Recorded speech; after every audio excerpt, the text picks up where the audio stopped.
の入り口でございます。でこのバスは左山を降ります。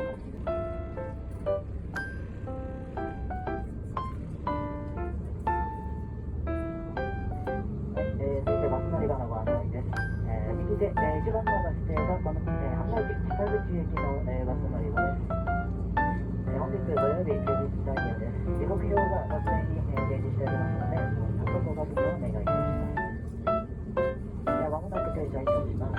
転倒事故防止のため、バスが停車しドアが開くので、席の移動はご遠慮ください。お酒のお客様もそのままお待ちください。よろしくお願いいたします。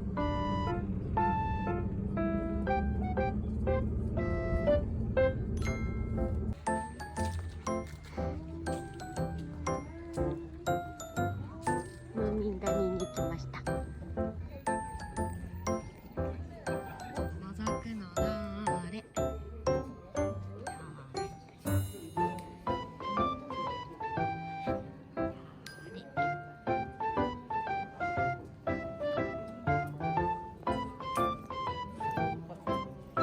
意外、それはお化け。